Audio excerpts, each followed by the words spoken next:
सदियों की प्रतीक्षा के बाद हमारे राम आ गए।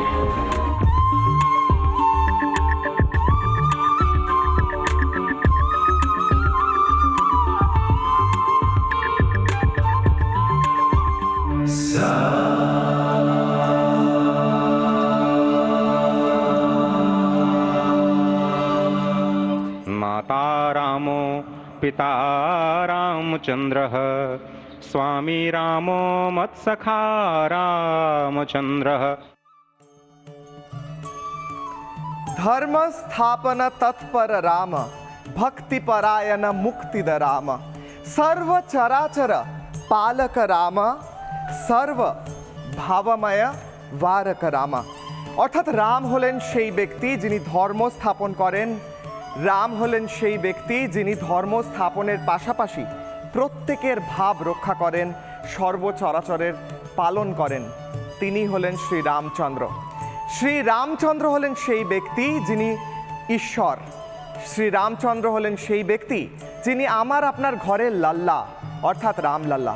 কিন্তু এইবারের রামনবমী অন্যবারের চেয়ে একদম আলাদা। আরে অন্যবার তো রামলাল্লা নিজের বাড়িতে ছিল না এত বছর, তিনি তার গৃহ থেকে বাইরে বেরিয়ে তাকে বনবাসে যেতে হয়েছিল। এইবার রামলাল্লা নিজের বাড়ি ফিরেছেন, নিজের ঘরে ফিরেছেন। আর ঘরে ফেরার পর তার মাথায় আগামীকাল রামনবমীর দিন, মহারামনবমীর দিন তিলক এঁকে দেবেন স্বয়ং সূর্যদেব। আর সূর্যদেব কেন তিলক এঁকে দেবেন? কারণ রামচন্দ্র নিজে ভগবান হলেও নিজে তো তিনি আসেন সূর্যবংশীয় ঘরেই, সূর্যবংশীয় যে রাজা রয়েছিলেন তার বাড়িতেই ছিলেন, এসেছিলেন, আবির্ভূত হয়েছিলেন শ্রী রামচন্দ্র। আর কি হতে চলেছে আগামীকাল দেখুন সৃজিতার সঙ্গে।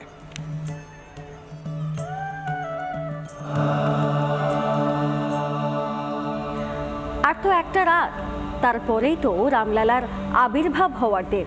রাম মন্দিরে একেবারে সাজো সাজো রব, কেনই বা হবে না? প্রায় 500 বছরের অপেক্ষা যে। আহি গয়ে রঘুনন্দন সজবা দো দ্বার দ্বার স্বর্ণ কলশ রখবা দো বন্ধবা দো বন্ধনবার। তবে কালকের যেটা ভীষণ গুরুত্বপূর্ণ বিষয়, সেই গুরুত্বপূর্ণ অংশ হলো সূর্য তিলক। আজ চলছে একেবারে শেষ মুহূর্তের প্রস্তুতি। আগামীকাল রামনবমীর পুণ্যতিথিতে রামলালার আবির্ভাবের সময় সূর্যদেব স্বয়ং মঙ্গল তিলক এঁকে দেবেন রামচন্দ্রের পদ্মসম মুখমণ্ডলে। কখন? সময়টা ঠিক দুপুর 12টা। আর সেই থেকে 4 মিনিটের জন্য তৈরি হবে সেই মহা মুহূর্ত, যে মুহূর্তে শুধুমাত্র রামলালার পদ্মসম মুখী শোভায়িত হবে না সূর্য তিলকে, শোভায়িত হবে গোটা গর্ভগৃহ। সাক্ষী থাকবে দেশবাসী।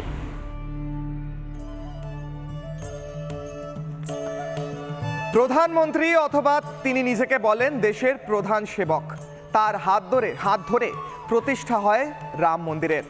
রামলাল্লার প্রাণ প্রতিষ্ঠার দিনে প্রধান সেবক নরেন্দ্র মোদী তিনি নিজে উপস্থিত হয়েছিলেন। বৈদিক মন্ত্রোচ্চারণের মাধ্যমে তিনি প্রতিষ্ঠা করেছিলেন রামলাল্লার প্রাণ প্রতিষ্ঠার দিন তিনি অংশগ্রহণ করেছিলেন। এবং তারই সঙ্গে সঙ্গে ছিলেন বহু মানুষ, ছিলেন বহু বিশিষ্টরা, ছিলেন RSS প্রধান মোহন ভাগবত।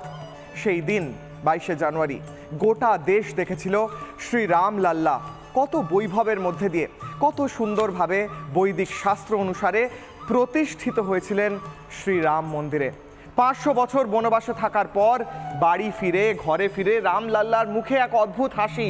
রামলাল্লাকে দেখে তখন গোটা দেশ মগ্ন হয়ে রয়েছে। এবং তারই সঙ্গে সঙ্গে রামলাল্লার চরণে পুষ্পার্ঘ্য নিবেদন করলেন প্রধানমন্ত্রী। দণ্ডবত প্রণাম করলেন প্রধানমন্ত্রী, দণ্ডবত প্রণাম করলেন রামলাল্লাকে এবং সকল সাধু সন্তকে। সেই সমস্ত দৃশ্য গোটা দেশবাসী দেখল।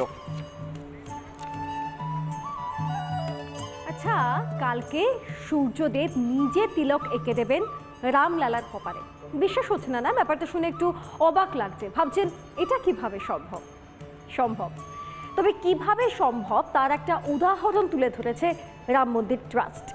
কালকে বেলা 12টার সময় যে সূর্যরশ্মি এসে পৌঁছবে মন্দিরে, সেই সূর্যরশ্মি সরাসরি একেবারে রামলালার কপালে এসে ঠিকরে পড়বে। সেখান থেকে বেরিয়ে আসবে জ্যোতি, আর সেই জ্যোতিতে গোটা গর্ভগৃহ শোভায়িত হবে। তারই একটা ছোট্ট উদাহরণ রাম মন্দির ট্রাস্টের তরফ থেকে ইতিমধ্যেই জনসমক্ষে সর্বসমক্ষে আনা হয়েছে। সেই ছবিটাও আমরা আপনাদেরকে এই মুহূর্তে দেখাচ্ছি। মূলত এই গোটা প্রক্রিয়াটা সম্ভব হবে আয়না এবং লেন্স, এই দুয়ের কর্মপ্রক্রিয়ার জন্যই একটা নৈসর্গিক মুহূর্তের সাক্ষী থাকবে গোটা দেশ। কিভাবে সাক্ষী থাকবে তারই কিছু নির্দিষ্ট উদাহরণ রাম মন্দির ট্রাস্টের তরফ থেকে দেখানো হয়েছে। কাজেই কাল বেলা 12টার সময় সেই শুভ লগ্নে এই মুহূর্তের সাক্ষী থাকবে গোটা দেশ, তাই তো বিশালয়। সৃজিতা, প্রধানমন্ত্রী যখন রাম লাল্লার প্রতিষ্ঠা করেছিলেন, যে ছবি তুমি দেখালে, রাম লাল্লার কপালে এসে পড়ছে সূর্য তিলক, সূর্যদেব এঁকে দিচ্ছেন তিলক। সেই রাম লাল্লার প্রতিষ্ঠা যখন প্রধানমন্ত্রী করেছিলেন তখন 11 দিন ধরে তিনি কঠোর তপস্যা করেছিলেন এবং তারপর গোটা দেশের সামনে সেই ছবি এসে উপস্থিত হয়। কিন্তু এই গোটা ব্যবস্থাপনা যিনি করেন এবং যারা করেন তাদের কথা অত্যন্ত গুরুত্বপূর্ণ। চম্পত রায় ছিলেন তাদের মধ্যে অন্যতম। রাম লাল্লার কপালে যে সূর্যদেব তিলক এঁকে দেবেন সেই পরিকল্পনা বহুদিন ধরে চলছে এবং সেই পরিকল্পনার পিছনে বিভিন্ন সংস্থার বিভিন্ন বিজ্ঞানীরা যেমন কাজ করছেন, তেমনি শাস্ত্র বিশেষজ্ঞরাও কাজ করছেন। রাম জন্মভূমি তীর্থক্ষেত্র ট্রাস্টের সাধারণ সম্পাদক চম্পত রায় প্রতিষ্ঠার ঠিক আগেই গোটা ঘটনা ব্যাখ্যা করেন, গোটা দেশের সামনে তুলে ধরেন সেই অদ্ভুত টেকনোলজি এবং তারই সঙ্গে সঙ্গে শাস্ত্রের মিলন। কি বলেছিলেন তিনি, শুনুন। माननीय प्रधानमंत्री जी ने एक विचार दिया कि रामनवमी के दिन दोपहर को 12 बजे सूर्य की किरणें भगवान के ललाट को प्रकाशित करें। राम सूर्य वंश में पैदा हुए, तो सूर्य अपने वंश में उत्पन्न राम को तिलक लगा, उसका नाम ही रखा है, प्रोजेक्ट का नाम सूर्य तिलक। अंतरिक्ष विज्ञानियों ने इस पर काम किया है। রামের আবির্ভাব দিবসে, রামলালার আবির্ভাব দিবসে সূর্য তিলক রামলালার কপালে দেখতে পাওয়া যাবে, যার সাক্ষী থাকবে গোটা দেশ, গোটা বিশ্ব। এখন আপনাদের মনে প্রশ্ন আসতেই পারে যে এই গোটা প্রক্রিয়াটা কিভাবে সম্ভব। হ্যাঁ, এখানেই তো বিজ্ঞানের সঙ্গে একটা অদ্ভুত মেলবন্ধন আধ্যাত্মিকতার। কিভাবে হচ্ছে সেটা আমরা আপনাদেরকে একটু ছোট্ট করে বোঝানোর চেষ্টা করি। মূলত এখানে আয়না এবং লেন্স এবং নির্দিষ্ট কিছু কাঠামোকে ব্যবহার করা হয়েছে। কিভাবে ব্যবহার করা হয়েছে? বেলা 12টা নাগাদ যখন সূর্যরশ্মি ঠিক সোজাসুজি এসে পড়ছে রাম মন্দিরে, সেখান থেকে মূলত লেন্স এবং আয়নায় বারবার সেই সূর্যরশ্মি ধাক্কা খাচ্ছে। আমরা সেটা আপনাদেরকে দেখানোর চেষ্টা করছি। একবার নয়, মূলত 3 বার ধাক্কা খেতে খেতে সেই রশ্মি এগিয়ে যাচ্ছে এবং সেই রশ্মি ধাক্কা খেতে খেতে এগিয়ে গিয়ে সরাসরি গিয়ে পড়ছে একেবারে রামলালার কপালে। রশ্মি সেখানে ঠিকরে পড়ার পর কার্যত একটা জ্যোতি সেখান থেকে বেরিয়ে আসছে। আর এইভাবেই সূর্যবংশীয় রামলালার কপালে তিলক আঁকবেন, মঙ্গল তিলক আঁকবেন সূর্যদেব। আর সেই মুহূর্তটারই সাক্ষী থাকবে গোটা দেশ। যখন রামলালার এই সূর্য তিলক আঁকা হচ্ছে তখন অতি অবশ্যই তার আবির্ভাব মুহূর্তে সেই সময় অতি অবশ্যই পূজা অর্চনার আয়োজন করা হবে। আরেকটা বিষয় আপনাদেরকে জানিয়ে রাখি, সূর্যের উত্তরায়ণ বা দক্ষিণায়ন, এই দুটো বিষয়কে মাথায় রেখেই কিন্তু এই মন্দিরটি নির্মিত হয়েছে। কাজে সূর্য কখন কোন দিকে থাকছে, কোন দিক থেকে সূর্যরশ্মিটা পড়ছে, সেই বিষয়টিকেও যেমন একদিকে মাথায় রাখা হয়েছে, তেমন অপরদিকে ঋতু পরিবর্তনের বিষয়টিকেও মাথায় রাখা হয়েছে। এই সমস্ত বিষয়কে মাথায় রেখে তবেই সেই নির্দিষ্ট মন্দিরকে নির্মাণ করা হয়েছে। কাজেই কতটা বৈজ্ঞানিকভাবে এই বিষয়টি তৈরি হয়েছে সেটা হয়তো আর নতুন করে বলার অপেক্ষা রাখে না। আর সেটারই প্রথমবার সাক্ষী থাকবে গোটা দেশবাসী কাল ঠিক বেলা 12টার সময়। টানা 4 মিনিট সেই মুহূর্তের সাক্ষী থাকবে গোটা দেশ। ভারত হলো এক আশ্চর্য ভূমি। এই ভারতে আদি অনন্ত কাল ধরে, আদি অনন্ত সময় ধরে চলে আসছে বিজ্ঞান এবং শাস্ত্র অর্থাৎ আধ্যাত্মিকতার অদ্ভুত মিল। গোটা ভারতে এমন এমন মন্দির রয়েছে যে মন্দিরগুলোর আর্কিটেকচার, স্থাপত্যর দিকে তাকালে মাথা ঘুরে যায়। রাম মন্দির তো এখন তৈরি হয়েছে, কিন্তু হাজার হাজার বছর আগে যেসব মন্দির তৈরি হয়েছে সেই সব মন্দিরের আর্কিটেকচার বা স্থাপত্যের দিকে নজর রাখলে আপনি আমি প্রত্যেকে আশ্চর্য হয়ে যেতে বাধ্য। একটি গ্রাফিক্সের মাধ্যমে দেখাবো দর্শকদের এই মুহূর্তে ভারতের বিভিন্ন জায়গার মন্দিরগুলি এবং সেখানে স্থাপত্য। প্রথমেই দেখাবো মহালক্ষ্মী মন্দির। দেবী মূর্তির ওপর সূর্যরশ্মি এসে পড়ে কবে কবে?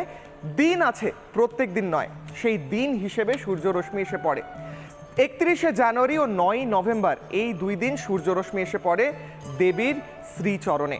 অর্থাৎ দেবীর শ্রীচরণকে সূর্যরশ্মি এসে যেন সূর্যাভিষেক অর্থাৎ অভিষেক করে দিয়ে যায়।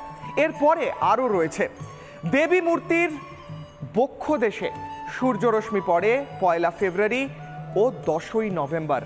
অর্থাৎ ভাবুন, সেই সময় যখন এই স্থাপত্যের কাজ চলছে কয়েক হাজার বছর আগে, সেই সময় এমন হিসেব করে স্থাপত্য করা হয়েছে যে দেবীর মন্দিরের চূড়োর ওপর দিয়ে সূর্য যখন যাচ্ছেন তখন এই সময় দেবীর অঙ্গে সূর্য এসে পড়বে। 1 ফেব্রুয়ারি ও 10ই নভেম্বর দেবীর সর্বাঙ্গে সূর্যরশ্মি এসে পড়ে এবং দেবীকে অভিষেক করে দিয়ে যায় সূর্যদেব। এ তো হলো একটা মন্দির। পরের যে মন্দিরের কথা আমরা বলবো তা হলো কোণার্কের সূর্য মন্দির। আমি আপনি প্রত্যেকেই পুরী গেলে, উড়িষ্যা গেলে কোণার্কে তো অবশ্যই যাই এবং সেই মন্দিরের ধ্বংসাবশেষ দেখে এখনো আশ্চর্য হয় মানুষ যে এইরকম স্থাপত্য হতে পারে। সেই মন্দিরের চাকায় সূর্যরশ্মি এসে পড়ে এবং আমরা অনেকেই গিয়ে সেখানে ছবি তুলেছি এবং জানি যে সেটা একটি সানডায়াল বলা হয়, অর্থাৎ সূর্যের রশ্মির ওপর নির্ভর করে এবং সেখানে সময় দেখানো হয়। এর পরের যে মন্দির দেখাবো পদ্মনাভ স্বামী মন্দির। মন্দিরের প্রকোষ্ঠে সূর্য দৃশ্যমান হয়, অর্থাৎ মন্দিরের যে বিভিন্ন স্তরে প্রকোষ্ঠ রয়েছে সেখান দিয়ে সূর্যদেব যখন একদিক থেকে আরেক দিকে যান তখন সূর্যদেব দৃশ্যমান হন, একটি সময় এসে দাঁড়িয়ে দৃশ্যমান হয়ে তারপর অদৃশ্য হয়ে যান। এবং তারপর আরও আশ্চর্যের কথা, আরও এক মন্দিরের কথা বলবো, কোপেশ্বর শিব মন্দির। মন্দিরের উপরে একটি বৃত্ত রয়েছে। মন্দিরের ওপরে ঠিক বৃত্তের ওপর বছরের একটি সময় একটি স্থানে এসে সেই সূর্য এসে অপেক্ষা করে এবং চাঁদ এসে অপেক্ষা করে। অর্থাৎ অ্যাস্ট্রোনমি, মহাকাশ বিজ্ঞান, স্থাপত্য, শাস্ত্র সব মিলে মিশে কোথাও যেন এক অদ্ভুত চন্দ্রমা, সূর্যদেব প্রত্যেকে এসে মন্দিরের ওপরে এমন জায়গায় অবস্থান করেন যে দেখে মনে হয় যে দৈবভাবে এই মন্দির সৃষ্টি করা হয়েছে। এবং সেই মন্দির সৃষ্টি করা হয়েছে তারই সঙ্গে সঙ্গে একের পর এক সেই গ্রাফিক্সও দেখালাম, যে গ্রাফিক্সের মাধ্যমে দেখানো হলো কিভাবে একের পর এক মন্দির তৈরি হয়েছে ভারতের এক সময়, যে মন্দিরগুলি স্থাপত্যের আশ্চর্য, সেই স্থাপত্যের এক একটা আশ্চর্য দিক তুলে ধরা হলো। এই আশ্চর্য দিকগুলি উঠে আসে ভারতের নানা প্রান্তে, উত্তর, দক্ষিণ, পূর্ব, পশ্চিম সব জায়গায় অপেক্ষা করছে এক একটি আশ্চর্য। কিশোরলাল যখন আপনাদেরকে ব্যাখ্যা করছিলেন ঠিক একইভাবে আমিও ভাবছিলাম ওর মতো যে কত শত শত বছর ধরে এই মন্দিরগুলি দাঁড়িয়ে রয়েছে এবং কত উন্নত মানের এই সমস্ত বিজ্ঞান, এই স্থাপত্য বিজ্ঞান এবং সর্বোপরি বলা যেতে পারে মহাকাশ বিজ্ঞান সকলকে একত্রিত করে কি অসম্ভব সুন্দর কিছু সৃষ্টি আমাদের দেশের আনাচে কানাচে রয়েছে, ভারতের আনাচে কানাচে রয়েছে। এটা এখানেই তো ভারতের মাহাত্ম্য। আর সেই বিষয়টিকে পরম্পরার সঙ্গে এগিয়ে নিয়ে যাওয়াটাও হয়তো আমাদের দায়িত্বের মধ্যে পড়ে। সাম্প্রতিক সময় রাম মন্দিরেও আমরা ঠিক একই ধরনের একটা উদাহরণ দেখতে পাচ্ছি, যা আগামী অনেকগুলো প্রজন্ম এই উদাহরণের সাক্ষী থাকবে। সেই ইতিহাসের বহমানতাকে এগিয়ে নিয়ে চলার দায়িত্বও হয়তো কিছুটা পালন করলাম আমরা ভারতবাসী হিসেবে, এবং সেটা হয়তো সেই জায়গাটাই হয়তো আমরা কোথাও একটা গিয়ে জিতে গেলাম সেই লড়াইটায়। আরে এই যে বিভিন্ন সময়ে বিভিন্ন রকমের স্থাপত্য তৈরি করা হয়েছে বিভিন্ন রকম চিন্তা ভাবনা থেকে, কি চিন্তা ভাবনা থেকে এগুলো তৈরি করা হলো, এই সমস্ত বিষয় নিয়ে আমরা কথা বলেছিলাম রাম গবেষক মানস ভট্টাচার্যের সঙ্গে। পাশাপাশি আমরা তাকে জিজ্ঞাসা করেছিলাম যে সূর্য তিলকেরই বা কি মাহাত্ম্য রয়েছে, তিনি কি বলেছেন একবার শুনুন আপনারা। এমন নয় যে এই ঘটনা ভারতবর্ষের ধর্মের ইতিহাসে অথবা বিজ্ঞানের ইতিহাসে এই প্রথম ঘটছে।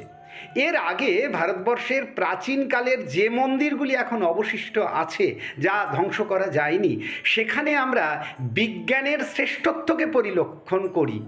আমরা কোণারকের সূর্য মন্দির, রামেশ্বরমের মন্দির, মীনাক্ষী মন্দির, পদ্মনাভস্বামী মন্দির, কাশ্মীরের মার্তণ্ড মন্দির, প্রত্যেকটা মন্দিরে বিজ্ঞানের শ্রেষ্ঠত্বকে দেখতে পাই।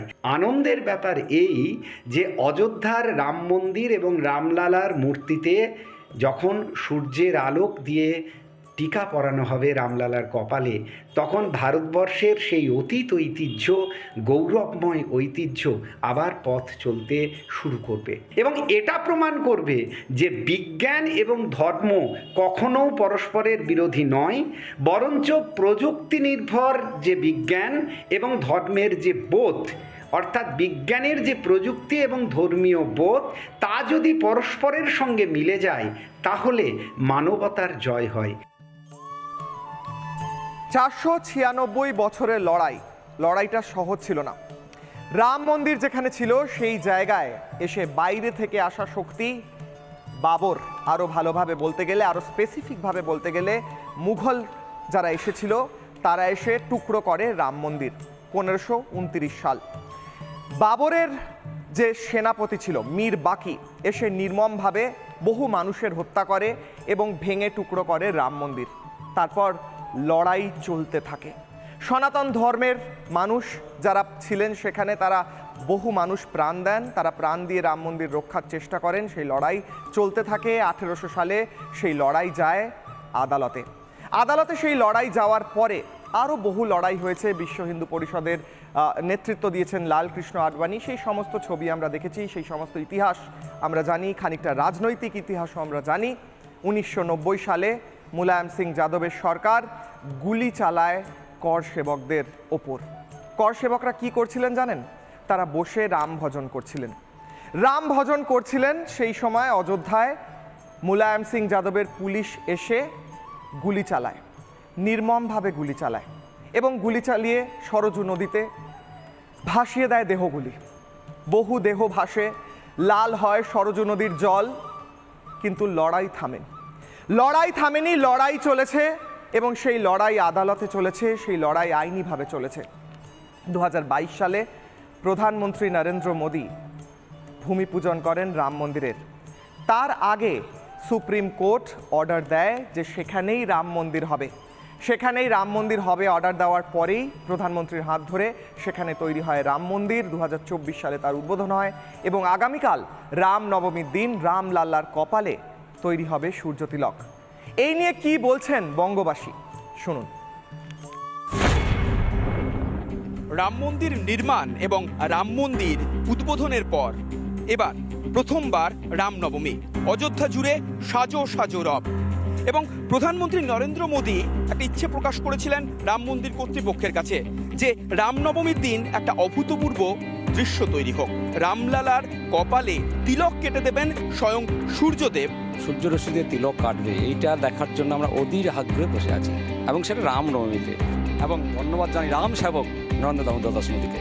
আমাদের 500 বছরের স্বপ্ন পূরণ হয়েছে এবং কালকে যে সূর্যের আলোটা পড়তে ওই দৃশ্যটা দেখলে আমাদের আত্মা শান্তি হবে। রামনবমীর দিন অর্থাৎ আগামীকাল 17 এপ্রিল বুধবার সেই দৃশ্য দেখার জন্য রাম ভক্তরা অধীর আগ্রহে অপেক্ষা করছেন। আমরা যত ভারতবর্ষের সনাতনী লোক আছেন আমরা তার অপেক্ষা করছি, এই দিনের জন্যই তো আমরা তাকিয়ে আছি। সেই অভূতপূর্ব দৃশ্য কেমন হবে এবং যেখানে সূর্যদেব স্বয়ং রামলালার কপালে তিলক কেটে দেবেন। ভিডিও জার্নালিস্ট দেবব্রত বোসের সঙ্গে সুখেন্দু সরকার, রিপাবলিক বাংলা। শুনলেন তো বাংলার আনাচে কানাচের মানুষের কথা। আসলে এই জন্যই বোধহয় বলা হয়েছিল যে অযোধ্যাতে একটা গোটা ভারতবর্ষ চলে এসেছে।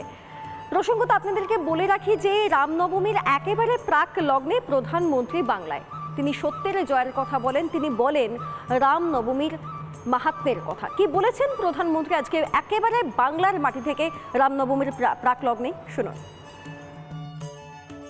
पूरा देश रामनवमी मनाने जा रहा है और ये बार ये रामनवमी भी खास है, ये नवरात्रि भी खास है और ये बांग्ला नववर्ष भी खास है।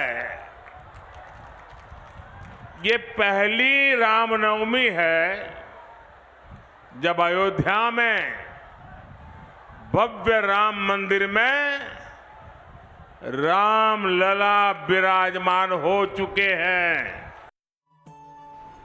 বিজ্ঞানীরা বলছেন এই গোটা প্রক্রিয়া সূর্যের আলো পড়া থেকে শুরু করে রামলালার কপালে এসে সূর্য তিলক আঁকা, সেখানে কোনো বিদ্যুতের ব্যবহার হয়নি, সম্পূর্ণটা সৌরশক্তি। এবং যে গিয়ার বক্সগুলো রয়েছে সেই গিয়ার বক্সগুলো পেতলের, অর্থাৎ কোথাও যেন আধ্যাত্মিকতা এবং ভারতের শাস্ত্র এবং বিজ্ঞানের অদ্ভুত মেলবন্ধন। আর অপেক্ষার তো মাত্র কয়েকটা ঘন্টা। গোটা দেশবাসী, আমাদের বাংলার সমস্ত মানুষ অপেক্ষায় রয়েছেন যে কতক্ষণে রামলালার সেই পদ্মসম মুখমণ্ডল দেখবেন, কখন সূর্যরশ্মি এসে পড়বে এবং সেই সূর্যরশ্মি এসে পড়ার পর ঝলমল করে উঠবে রামলালার মুখ কিশলয় এবং গোটা দেশবাসী সেই মুহূর্তের সাক্ষী থাকবে। আমরাও সেই অপেক্ষায় রয়েছি, আমরাও সেই প্রত্যেকটা মুহূর্তের ছবি সকলের সামনে তুলে ধরবো কিশলয়। আমাদের বাংলার প্রাইম টাইমটা আমরা এখানেই শেষ করছি, তবে কিশলয় যেতে যেতে আমরা কি দেখব? যেতে যেতে আমরা দেখে নেব রাম মন্দির এবং রামলাল্লার দর্শন করে দেখব সবচেয়ে ভালো ভালো কিছু ছবি।